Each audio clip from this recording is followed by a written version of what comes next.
하나님의 말씀은 마가복음 11장 1절부터 10절까지 말씀이고 마가복음 15장 15절부터 21절까지 말씀입니다. 천천히 봉독하겠습니다.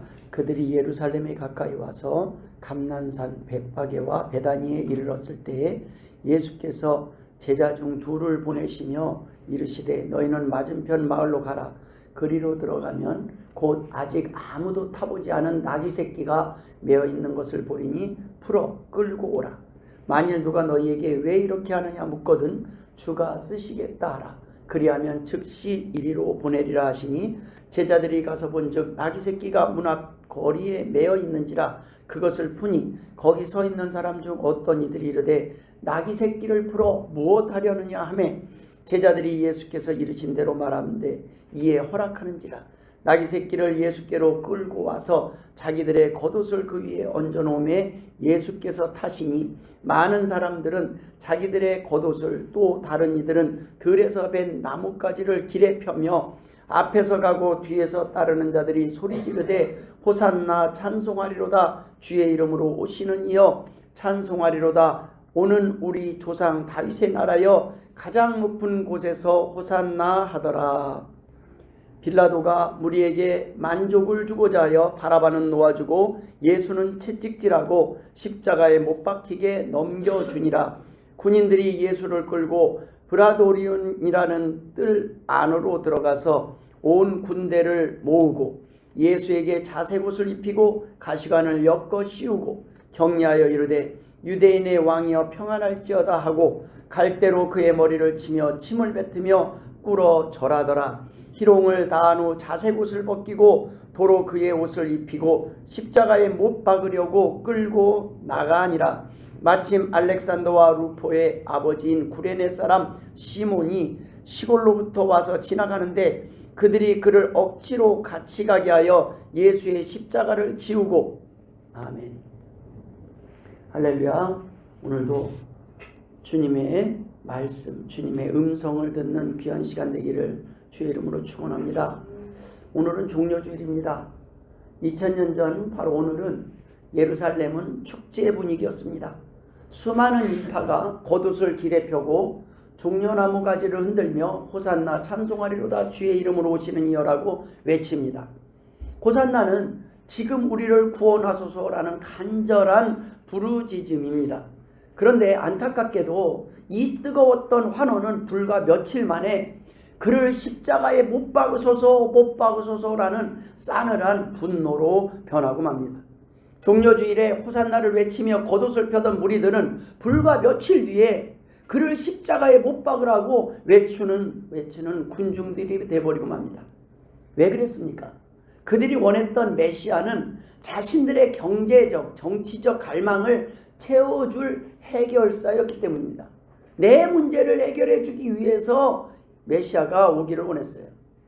오늘 우리는 왜 그들의 믿음이 이토록 쉽게 변했는지 본문을 통해서 함께 살피면서 우리의 신앙을 점검해 보기를 원합니다. 군중들이 예수님을 환영한 이유는 명확했습니다. 그들은 예수님이 로마의 압제에서 자신들을 해방하고 경제적 풍요를 가져다 줄 정치적 메시아가 되기를 기대했습니다. 즉 그들은 예수님을 사랑한 것이 아니라 자신들의 소원을 들어줄 도구로서의 예수를 사랑한 겁니다. 우리도 마찬가지 아닙니까? 내 기대가 무너질 때도 여전히 주님을 왕으로 고백하고 따를 수 있는지 돌아볼 필요가 있습니다. 우리가 우리의 욕구와 우리의 만족을 위해서 예수님을 찾는 것은 아닌지 돌아볼 필요가 있다는 것입니다. 호산나 환호 넘어 십자가 앞에서 우리의 믿음의 진실이 언젠가는 드러날 것입니다. 내가 왜 교회를 나왔는지, 내가 왜 예수를 믿었는지, 내가 왜 예수를 선택했는지 우리가 그 믿음의 진실이 결국 드러날 날이 올 것입니다. 감정에 휘둘리는 신앙이 아닌 끝까지 십자가 곁을 지키는 복된 성도들이 되시길 주의 이름으로 축원합니다. 한 항해사가 안개 속에서 막 방향을 잡기 위해서 나침반을 보는 거예요. 근데 나침반 바늘이 자꾸 북쪽이 아닌 엉뚱한 곳으로 막 가리켜요. 나중에 가만히 그 원인을 찾아보니까 나침반 곁에 옆에다가 항해사가 놓아둔 철제 도구가 하나가 있는데 그게 바늘을 끌어당기고 있는 거예요. 우리의 신앙도 마찬가지입니다. 나의 욕심이라는 철제 도구를 예수님 곁에 두면 신앙의 나침판은 진리가 아닌 나의 욕망을 향해서 가게 됩니다. 내 기대대로 응답되지 않을 때 원망이 터져 나온다면 그것은 우리가 주님을 믿는 것이 아니라 내 기대를 위해서 주님을 따르는 것 뿐이라는 말씀입니다. 종려주일에 모인 무리들은 분위기에 휩쓸렸습니다. 옆 사람이 호산나 하니까 같이 또 호산나 하는 거예요. 나중에 군중들이 또 십자가 그러니까 또 그 흐름에 동참해서 십자가에 못 박으라 하는 거예요. 그냥 옆에 보면 사람들이 쫓아가는 곳에 그냥 내가 왜 가는지 모르고 쫓아다니는 거예요. 뿌리 없는 신앙은 환경과 분위기에 따라 요동칠 수밖에 없습니다. 비바람이 치면 환란이 닥치면 그때도 우리가 있어야 될 자리 거기에 있는가 돌아볼 필요가 있다. 나중에 심판 때 너 거기 그때 있었냐라고 주님이 물으실 날이 있을 거예요. 너가 섬김의 자리, 예배의 자리, 그때 기도해야 될 그 자리에 네가 있었느냐? 네가 십자가를 져야 될 자리, 사랑을 해야 될 그 자리에 네가 있었느냐? 아니면 외면하고 모른 체하고 떠났느냐? 아니면 다른 것을 선택하지는 않았는지 주님이 부르실 때가, 주님이 심판하실 때가 올 것이라는 말씀입니다. 우리가 우리의 소원대로 이루어지지 않는 가운데서도 우리는 하나님에 대한 신뢰를 가지고 버텨야 됩니다. 그것을 바라보고 가야 돼요. 예전에 현대선교의 아버지 윌리엄 캐리가 인도에서 선교를 하는데 7년 동안 한 명의 결신자도 없는 거예요. 그러니까 7년 동안 열심히 선교하는데 아내는 정신병에 걸렸고 동료들은 떠났어요. 사람들은 그를 실패자라고 비웃었습니다. 만약에 그가 사람들의 반응이나 자신의 감정에 의존했다면 그는 아마 포기했을 겁니다. 사람들의 냉대와 멸시 속에서도 그는 포기하지 않고 그 자리를 끝까지 지켰어요. 사람들은 처음에 그를 환영하는 듯 했지만 곧 비난으로 돌아섰습니다. 하지만 그는 끝까지 말씀에 의지해서 선포합니다. 하나님으로부터 위대한 일을 기대하십시오. 하나님을 위해 위대한 일을 시도하십시오. 포기하지 마십시오. 상황에 따라 변하는 군중의 목소리가 아니라 변함없는 하나님의 부르심에 집중하라는 것이 그의 목소리였습니다. 그는 결국 인도의 성경 번역과 선교의 문을 열게 됩니다. 여러분, 우리의 환경이 호산나가 아닌 십자가의 상황일지라도 말씀이 가라 하면 가는 것, 그것이 진짜 믿음이라는 것입니다. 여러분, 우리 앞에 항상 호산나의 길이 열려있지 않습니다. 항상 좋은 일만 있지 않아요. 때로는 힘든 일도 있을 겁니다. 그래도 우리는 이 자리에 나와야 합니다. 우리는 많은 사람들을 모으기 위해 전도하는 사람들이 아닙니다. 말씀대로 사는 사람들이 많아지기를 소망하는 사람들이에요. 말씀대로 사는 사람들이 모일 때는 두세 사람이 모여도 큰 능력이 임해요. 그런데 아무리 많은 군중들이 모였을지라도 그곳에 하나님을 믿는 사람들이 아니라면 조금만 어려운 일이 있어도 다 떠날 것입니다. 오늘 본문에는 아주 대조적인 두 개의 행진이 기록되어 있습니다. 하나는 예루살렘 입성의 화려한 환호 속에 나귀를 타고 가시는 예수님의 모습입니다. 또 하나는 채찍에 맞아 쓰러지며 골고다 언덕을 오르시는 고통의 행진의 모습입니다. 군중들은 첫 번째 행진에서는 왕을 보았어요. 쫓아갈 만하다. 저 사람은 따라갈 만하다. 저 사람은 우리를 로마에서 구원해 주실 것이다. 그러나 예수님이 잡히시니까 두 번째 행진에서는 그냥 보잘것없는 사형수를 봅니다. 그러나 주님은 이 두 행진 모두에서 인류 구원을 향한 담대한 왕의 걸음을 멈추지 않으셨습니다. 여러분 항상 화려함만 찾는 사람들, 그러한 사람들은 고난 속에 함께하지 못해요. 부부도 마찬가지입니다. 가족도 마찬가지입니다. 교회도 공동체도 마찬가지입니다. 항상 좋은 것만 기대하는 사람들은 그 공동체에 끝까지 함께할 수가 없어요. 그냥 좀 속상한 일이 있고 섭섭하고 힘든 일이 있어도 여전히 끝까지 옆에 남아있어야 되는 거예요. 그것이 사랑이에요. 별거 없어요. 어제 싸웠어요. 그래도 옆에 있는 거예요. 그래도 밥 차려주는 거예요. 마음에 안 들어요. 그래도 그 교회 나와서 다시 사랑으로, 다시 또 하나로 뭉쳐지는 것이 하나님이 원하는 자리라는 말씀입니다. 오늘 본문에는 우리가 끝까지 붙들어야 될 진정한 왕의 모습 속에 바로 성도의 본질, 구원의 비밀 세 가지가 담겨져 있습니다. 그 첫 번째가 바로 두려움을 이기는 담대한 순종의 비밀입니다. 예수님께서는요, 지금 뒷문이 아닌 정문으로 당당하게 입성하셨어요. 예수님은 예루살렘 입성을 피하지 않으셨습니다. 예루살렘에 지금 들어가면 어떤 꼬투리라도 잡아서 죽일 것을 알면서도 숨어서 몰래 입성하지 않으셨습니다. 감당해야 될 사명과 십자가의 무게를 아시면서도 피하지 않으시고 십자가가 기다리고 있는 예루살렘 성으로 입성하시는 그날을 기념하는 날이 바로 오늘 종려주일입니다. 사람들은 멋진 군마가 아닌 초라한 나귀를 타고 입성하시는 주님을 종려나무 가지를 들고 호산나를 부르며 환영합니다. 원수들의 살기가 가득한 그곳에 공공연히 드러나게 입성하셨습니다. 이는 주님이 원수의 권세를 두려워하지 않으셨으며 죽음을 두려워하지 않고 사명을 감당하려는 그 의지가 있음을 보여주신 것입니다. 주님께서는 익명으로 예루살렘에 숨어들지 않습니다. 두려워 떠는 제자들에게 어떻게 우리가 신앙을 감당해야 될지, 우리가 복음을 지키며 하나님의 말씀에 따라 사는 것이 무엇인지를 보여주시기 위해서 친히 주님께서는 그 본을 보여주신 것입니다. 주님은 모든 상황을 아시는 분이었어요. 그때 그 경황, 어떠한 것들이 준비되어 있고 어떠한 사람들이 기다리고 있는 것인지 아셨어요. 어느 정도 아신 거냐? 나귀 새끼가 가면 있을 것이다. 여러분, 우리가 어디에 나귀 새끼가 있을 것인지 어떻게 합니까? 하나님만이 아시는 거예요. 모든 것을 아시는 그 주님이 친히 전쟁터를 향하여 지금 진군하시는 모습입니다. 주님의 당당함은 지금의 모습이 아니라 장차 천군 천사와 함께 심판해 주러 오실 왕의 모습 가운데 있는 당당함이셨습니다. 성도들에게도 이러한 당당함이 있어야 합니다. 조금 어렵고 힘들다고 위축되거나 두려워하는 것이 아니라 당당함 속에서 담대히 나가야 된다는 말씀입니다. 장차 하나님의 신실한 자녀로서 칭찬받고 영광스러운 자리에서 주님을 찬송할 그날의 당당함과 자신감을 가지고 살아가야 한다는 말씀입니다. 이 믿음이 현재의 고난과 십자가, 그럼에도 불구하고 그 사명을 감당할 수 있는 능력이요 힘이기 때문입니다. 성도들이 갖는 두려움은 하나님이 자녀에 대한 사랑하심과 보호하심에 대한 불신 때문에 나타납니다. 이 두려움을 이겨낼 수 있을 때 우리는 하나님이 원하시는 순종이 가능하게 됩니다.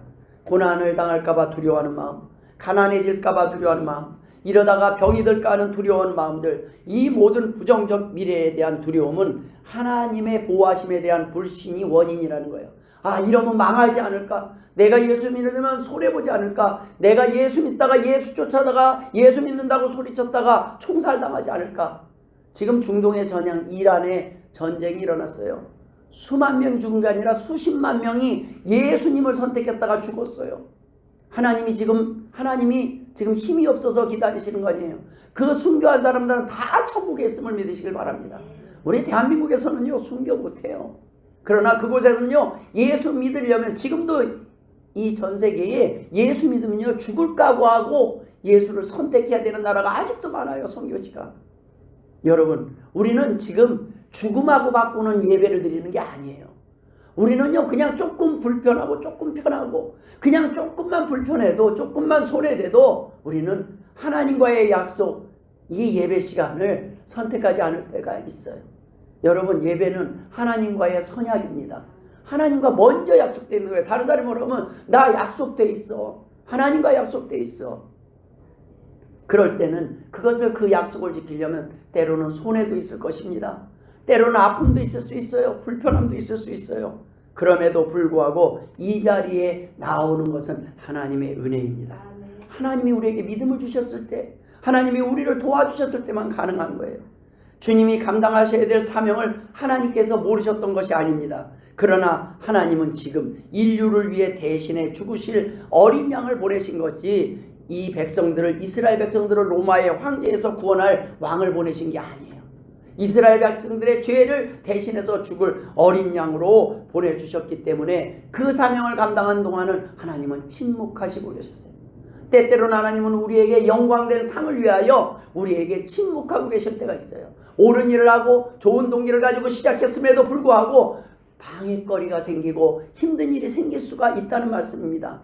그럼에도 불구하고 우리는 이길 수 있고 감당할 수 있는 것은 사람이 아니라 하나님을 바라볼 때 가능한 것입니다. 우리는 폭풍을 바라보면 두려워서 멈추지만 우리는 하나님을 바라보면 담대함을 생깁니다. 주님을 따르던 제자들이 기대했던 모습이었습니까? 아니에요. 예수님은 그냥 군마도 아니고 나귀를 타고 가는 영락없는 초라한 모습이었습니다. 그럼에도 불구하고 제자들은 그 곁에 있어야만 했습니다. 그러나 제자들조차도 나중에 어떻게 했어요? 도망갔어요. 다. 예수님이 믿었던 큰 소리쳤던 베드로조차 주님을 3번이나 부인해버립니다. 오늘날 우리가 원하는 메시아는 어떤 모습입니까? 예수 믿은 우리, 오늘 이 자리에 나와서 예배하는 우리가 기대하는 복은 무엇입니까? 돈이나 명예, 성공, 건강이 아닙니까? 혹시 예수 믿고 나서 잘 될 걸 기대했는데 실망하지는 않으셨습니까? 돈은커녕 도리어 질병 속에 고통당하고 계시진 않습니까? 일어나 걸으라 하시고 내 무릎을 낫게 하시고 내 병을 낫게 하시고 뛰어다니게 하신 그 주님을 기대하진 않으셨습니까? 그런데 도리어 돈은커녕 질병 속에서 점점 늙어 볼품없는 모습을 하고 있는 우리의 모습을 바라보고 실망하고 계시지 않습니까? 그러나 여러분, 우리의 모습은 결코 초라한 모습이 아님을 기억하시길 바랍니다. 우리가 이 상황 속에서도 하나님을 바라볼 때 하나님은 초라하고 병든 우리를 사용하실 것이기 때문입니다.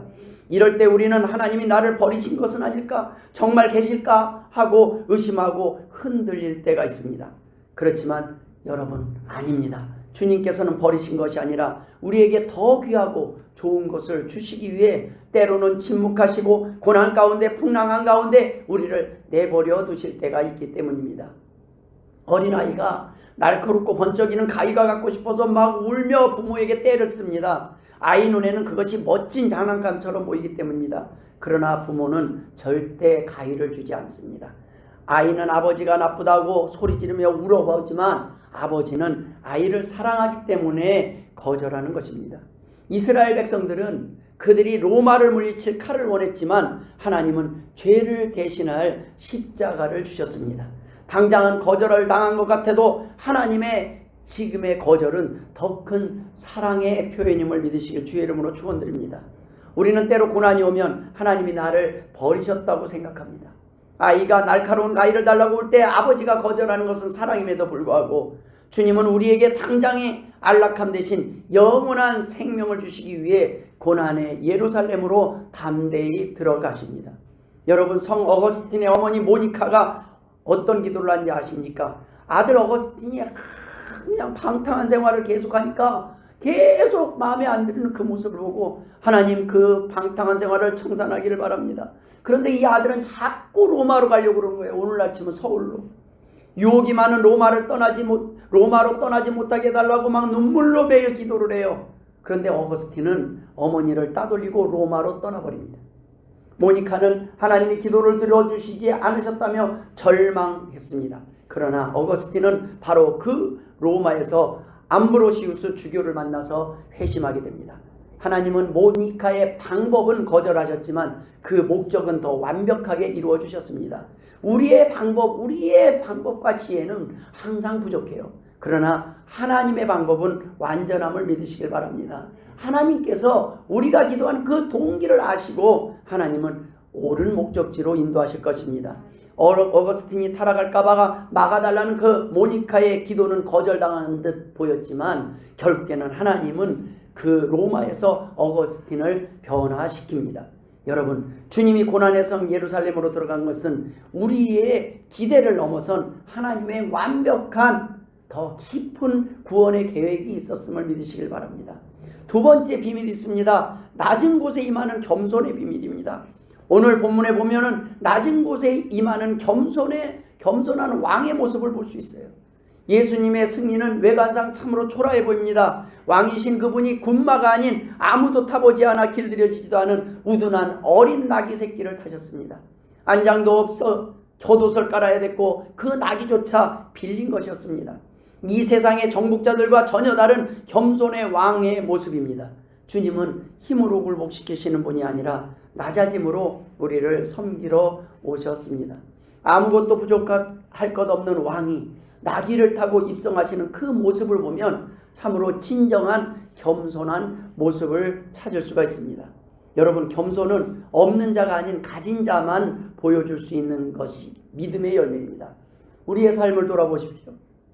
우리 역시 삶의 자리에서 나귀와 같은 겸손함으로 주님을 모시고 있는지 돌아볼 필요가 있다는 것입니다.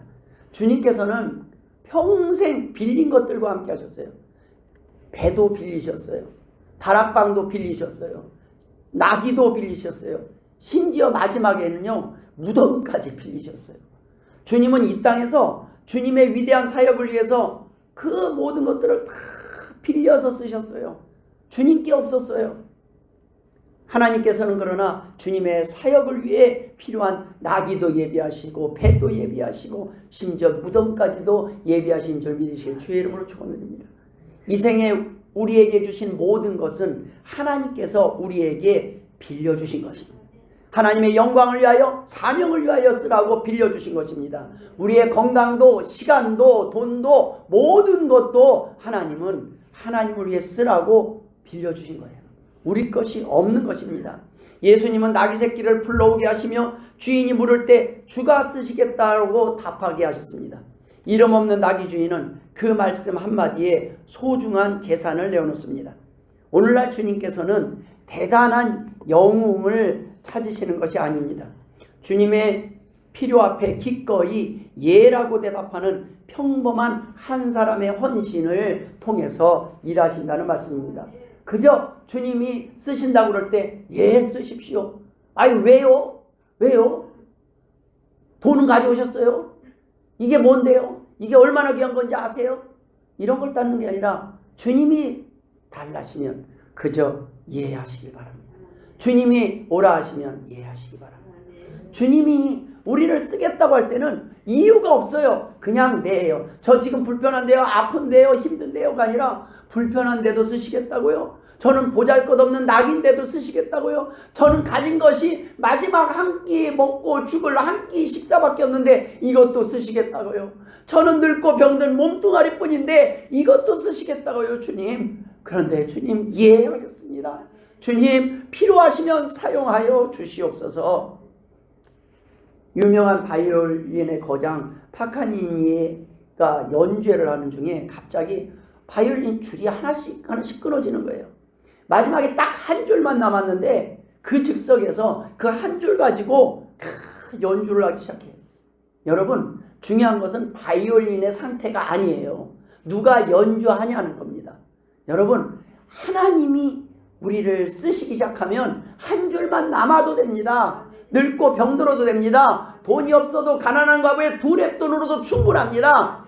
여러분, 오병이어의 기적은 한 소년의 보잘것없는 도시락 하나에서 아버지 하나님이 보여주신 기적이 아니겠습니까? 여러분, 우리는 숫자가 아니에요. 우리는 숫자가 아니라 우리의 믿음이라는 것입니다. 적은 무리가 모여도 보잘것없는 사람들이 기도해도 그 기도에 응답하시는 하나님을 믿으시길 주의 이름으로 축원드립니다. 하나님, 나를 사용해 주시니 감사합니다. 보잘것없는 내가 하나님의 도구로 쓸 수 있도록 기회 주시니 감사합니다. 지금 우리의 모습이 보면 다 끊어져 한 줄밖에 남지 않은 바이올린 같은 모습 같아요. 다 어디 갔는지 모르겠어요. 하나님 몇 명 남은 이 사람으로 하나님의 교회를 어떻게 하나님 감당할지 모르겠습니다. 하지만 그것은 불신의 고백이라는 거예요. 하나님, 몇 명 안 되지만 하나님이 사용하시면 아름다운 연주가 이루어질 줄 믿습니다. 아름다운 음악이 나올 줄 믿습니다. 하나님께서는 우리에게 빌려주신 모든 것들이 하나님을 위해 사용되길 원하십니다. 우리는 이 땅에서 가지는 것을 목표로 하고 살아가지만 주님께서는 사명을 위하여 바른 삶을 목표로 우리가 도리어 가지고 있는 것을 내려놓을 수 있는 것을 우리가 믿음의 열매로 드러낼 수 있음을 보여주신 것이라는 것입니다. 우리에게 높은 데 마음을 두지 말고 낮은 데에 처하는 그 모습이 무엇인지 친히 나귀를 타시며 보여주셨다는 것입니다. 주님은 고난 속에서도 흔들리지 않으셨습니다. 채찍 가운데서도 굴복하지 않으셨습니다. 여러분, 겸손은 용기 없는 비겁한 사람들이 아니라 진정한 용기가 있는 사람들만이 보여줄 수 있는 믿음의 열매라는 것입니다. 여러분, 심리학자 솔로몬 아시라는 사람이 실험을 했어요. 그랬더니 사람들이 눈에 보이는 진실보다, 이게 분명히 진실인데 다수의 틀린 의견을 따르는 사람이 75%나 된다고 그랬어요. 여러분, 사람들이 다 간다고 옳은 데가 아니라 사람들은요, 틀려도 많은 사람들이 가는 곳을 간다는 거예요. 옳고 그름을 따라서 가는 것이 아니라 많은 사람들이 가는 곳에 몰려다닌다는 거예요. 세상 모두가 넓은 길로 가고 십자가를 실패라고 말할 때 우리는 눈에 보이는 다수가 아니라 변치 않은 하나님의 말씀을 기준으로 삼고 나아가야 합니다. 신앙은 분위기가 아닙니다. 종려주일에 모인 무리들은 군중 심리에 휩쓸렸어요. 옆 사람이 외치니 같이 외치고 나중에 그 군중들이 또 예수님을 비난하니까 그 흐름에 동참했어요. 뿌리 없는 신앙은 환경에 따라서 요동칩니다. 금세 좋다가도 금세 미워합니다. 금세 뭐 간이라도 빼줄 것 같다가 금세 손가락질하며 원수가 될 때가 있어요. 사람들은 다수가 추앙하는 화려한 왕을 원했습니다. 75%의 사람들이 눈앞의 진실보다 다수의 틀린 의견을 따르듯이 군중들은 낙이 탄 초라한 왕을 버려버리고 화려한 로마의 힘을 택해버립니다. 그러나 우리는 다수를 따라가는 군중이 아니라 낮은 곳으로 임하시는 주님의 말씀을 기준으로 삼는 등대와 같은 성도가 되어야 합니다. 안개 낀 밤에 거대한 전함이 정면에 불빛을 탁 발견해요. 무전을 보냅니다. 충돌 위험이 있으니까 경로를 남쪽으로 10도 돌려라. 상대방이 대답합니다. 당신들이 북쪽으로 10도 돌려라. 전함의 함장이 화가 나서 소리칩니다. 나는 해군 제독이다. 당장 비켜라. 그러자 상대방이 침착하게 대답합니다. 나는 등대다. 당신이 비켜라.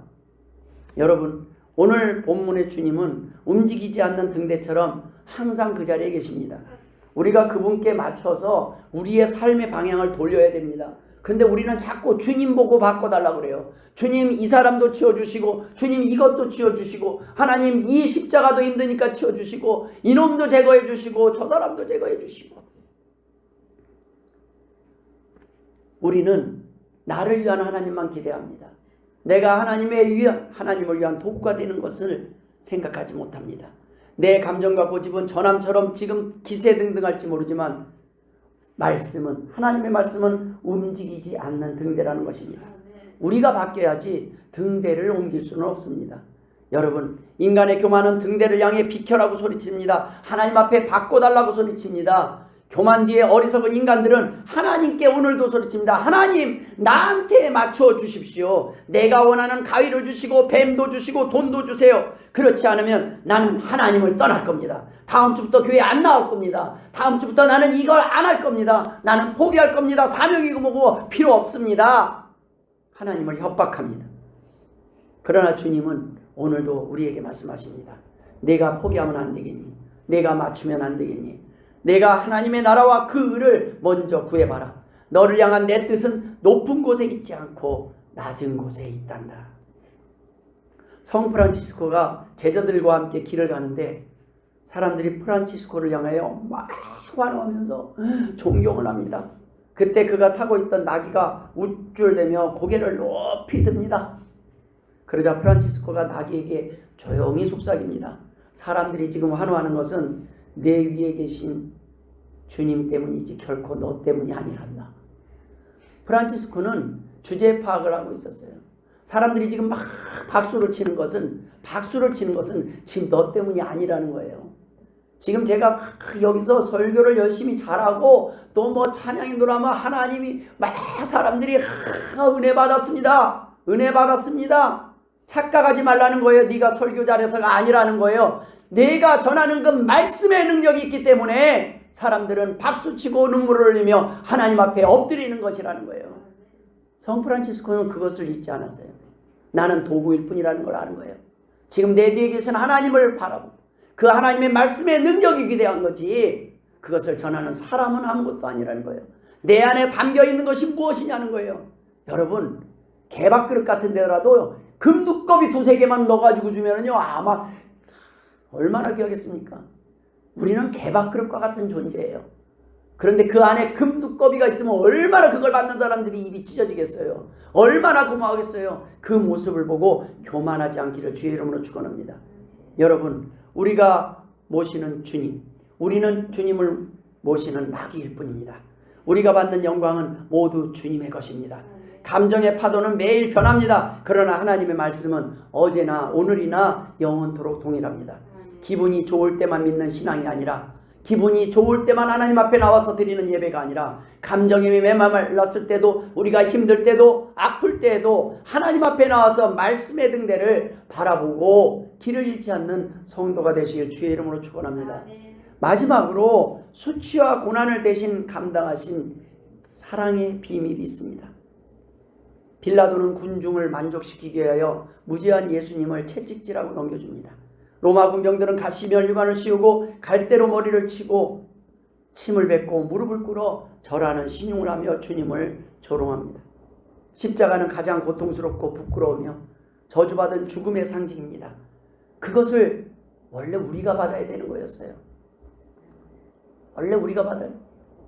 예수님이 돌아가신 뒤에요, 부활하시기 전에 그 무덤에 가서 무덤을 찾았던 여인들이 있습니다.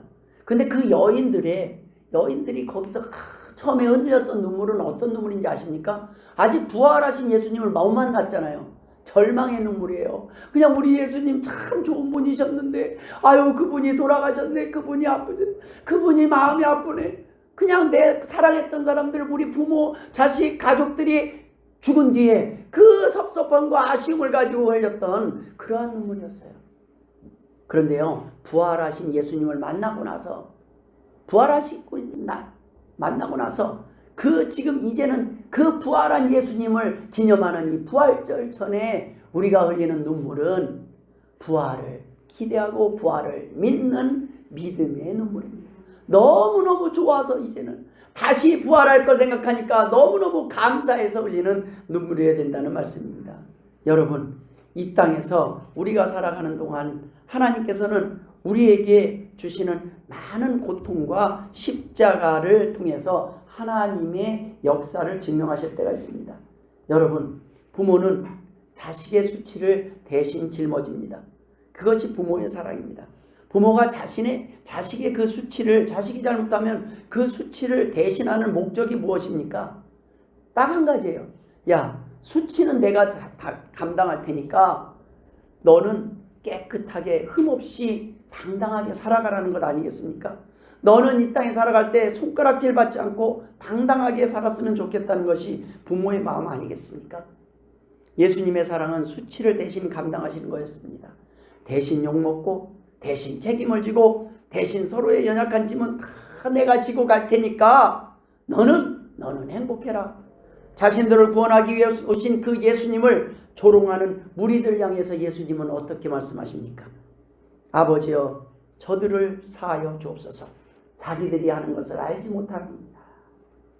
여러분, 예수님 앞에 예수님을 오해하고 예수님을 이해하지 못하고 예수님의 마음을 알지 못하고 조롱하는 사람들을 향해서 예수님이 표현하신 마음은, 주님, 잘 몰라서 그렇습니다.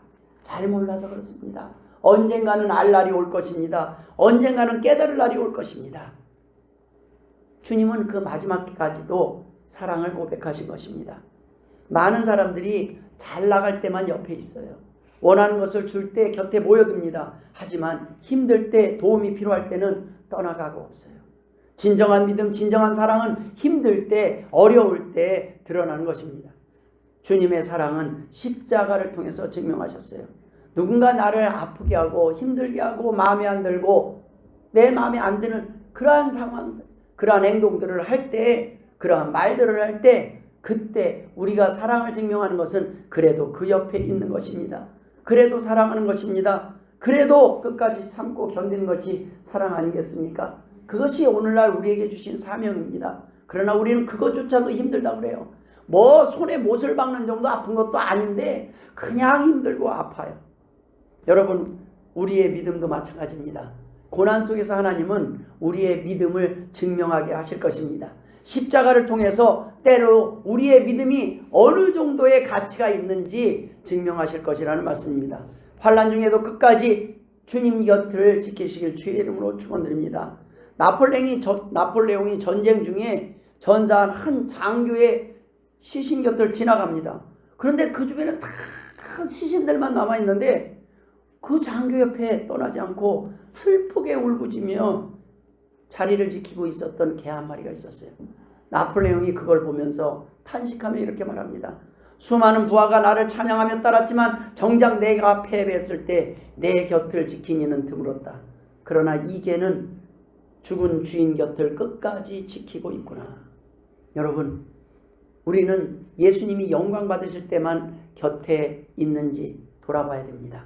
아니면 십자가 밑에서도 그분 곁을 지키고 있는지 생각해 볼 필요가 있습니다. 예수님이 영광 받을 때만 곁에 있는지, 아니면 고난의 현장까지도 끝까지 그 자리를 지키는 제자가 되어야 될지 우리가 선택할 때입니다. 주인이 죽은 자리에서도 끝까지 곁을 지킨 사냥개처럼 주님은 우리가 배신하고 침뱉는 그 순간에도 십자가라는 사랑의 자리를 지키셨습니다. 환호할 때만 곁에 있는 군중이 아니라 고난의 현장에서도 주님 곁을 지키는 제자가 되기를 주의 이름으로 축원합니다. 우리가 순금과 도금이 겉에 보기에는 똑같아요. 그런데 용광로 속에 들어가면 그 정체가 드러납니다. 도금된 것은 녹아내리거나 검게 변하지만 순금은 불 속에서 오히려 더 찬란하게 빛납니다. 시련의 불꽃이 튈 때 호산나를 외치던 입술이 원망으로 바뀌느냐 아니면 감사로 연단되느냐가 진짜와 가짜를 가릅니다. 용광로 같은 시련이 우리 앞에 닥칠 때 도금은 벗겨지지만 순금은 더욱 빛날 것입니다. 호산나를 외치던 입술이 십자가로 바뀐 것은 그들의 믿음이 도금이었기 때문입니다. 주님은 십자가라는 용광로를 통과시키시면서 우리에 대한 믿음이 순금인지 도금인지를 우리가 분별하기를 원하신다는 말씀입니다. 고난의 터널을 지날 때 진짜 사랑이 증명됩니다. 힘든 상황 속에서 떠나지 않는 것이 사랑이라는 말씀입니다. 예수님께서는 고난의 길을 걷기 시작하시자 환호하던 무리들이 어떻게 됐습니까? 다 사라졌습니다. 끝까지 자리를 지킨 소수의 여인들과 제자들만 남았을 뿐입니다. 신앙의 진면목은 축제의 자리가 아니라 고난의 자리에서 드러납니다.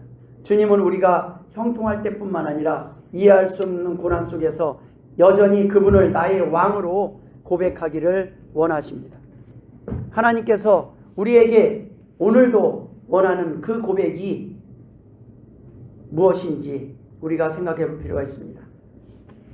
군중들을 예수님께서 나를 위해 무엇을 해줄 수 있으십니까? 라고 물었지만 제자들은 나중에 주님께 내가 주를 위해 무엇을 하리까? 라고 묻습니다. 우리의 질문이 어디를 향하고 있는지 돌아볼 필요가 있습니다. 나는 내 소원을 들어주실 때만 주님을 찬양하는 군중인가? 아니면 십자가 밑까지 끝까지 따라가는 제자인가? 군중의 환호 소리가 비난으로 바뀔 때에도 묵묵히 끝까지 십자가를 지셨던 그 주님처럼 변치 않는 사랑을 주님께 고백하는 성도가 되시길 주의 이름으로 축원드립니다. 오늘 본문 마지막에 한 사람이 나옵니다. 구레네 사람 시몬입니다. 그는 억지로 지나가다가 잡혀가지고 예수님의 십자가를 대신 졌습니다. 때때로 우리 삶에도 이해할 수 없는 고난과 억지로 지어야 하는 십자가가 찾아올 때가 있어요. 그러나 시몬이 그 십자가를 지었을 때 그의 이름이 성경에 영원히 기록된 것처럼 우리에게 지어진 십자가는 결국 영광의 멸관으로 가는 통로가 될 것입니다. 지금 이해가 되지 않아도, 지금 그냥 억지로 끌려가는 모습이라 할지라도 억지로라도 나오시길 주의 이름으로 축원드립니다. 억지로라도 순종하시길 주의 이름으로 축원합니다. 억지로라도 감당하시길 주의 이름으로 축원합니다. 왜냐하면 그 억지로라도 감당하게 하신 이 또한 하나님이시기 때문입니다. 내가 아프지만 않았더라면 이 자리에 나오지 않을 수 있었는데, 내가 그날 목사님만 만나지 않았더라면 내가 그냥 딴 데로 갈 수 있었는데, 여러 가지 우리는 기회가 있을지라도 우리는 묵묵히 하나님이 원하는 십자가의 자리를 말없이 순종하며 쫓아가는 제자가 되기를 소원합니다. 여러분, 이번 고난주간 동안 우리의 기대와 감정 그리고 안락함을 내려놓고 세상의 박수소리가 비난으로 바뀔 때에도 묵묵히 우리를 위하여 십자가를 지신 주님처럼 우리도 상황에 유동치 않는 믿음으로 끝까지 십자가의 길을 감당하기를 주의 이름으로 축원합니다. 그 고난의 길 끝에 부활의 영광이 기다리고 있음을 믿으십시오. 승리하는 한 주가 되실 주의 이름으로 축원합니다. 기도하겠습니다. 하나님 아버지 은혜를 감사드립니다.